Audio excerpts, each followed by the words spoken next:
Football দুনিয়ায় আবারও আলোচনার কেন্দ্রে নেইমার জুনিয়র। সান্তোসের হয়ে দুর্দান্ত পারফরমেন্স দিয়ে তিনি যেন নতুন করে জানিয়ে দিলেন, আমি ব্রাজিলের জন্য প্রস্তুত।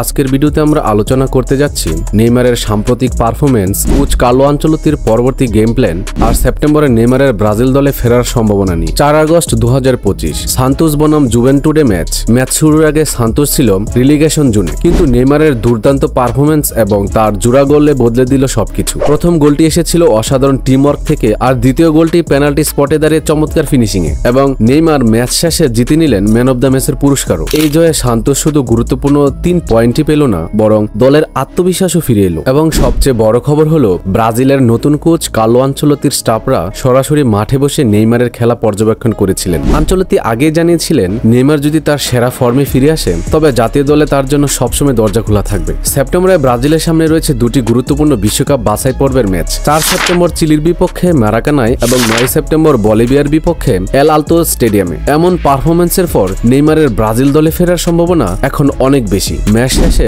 সাংবাদিকের মুখোমুখি হয়ে নেইমার স্পষ্ট বার্তা দিয়েছিলেন, I am ready for Brazil. এটা নিঃসন্দেহে আনচেলত্তি ও ব্রাজিল ফুটবল ফেডারেশনের জন্য একটি সোজাসাপটা চ্যালেঞ্জ। আপনাদের কি মনে হয়, নেইমার কি এবার সেপ্টেম্বরে ব্রাজিল দলে ফিরবেন, নাকি আনচেলত্তি তাকে আবারও অপেক্ষায় রাখবেন? আপনারা কি মনে করেন কমেন্টস করে জানাতে ভুলবেন না। ভিডিওটি ভালো লাগলে ভিডিওটিতে লাইক দিয়ে আমাদের ইউটিউব চ্যানেলটি সাবস্ক্রাইব করুন, আর ফেসবুক থেকে দেখে থাকলে পেজটি ফলো দিতে ভুলবেন না। ধন্যবাদ।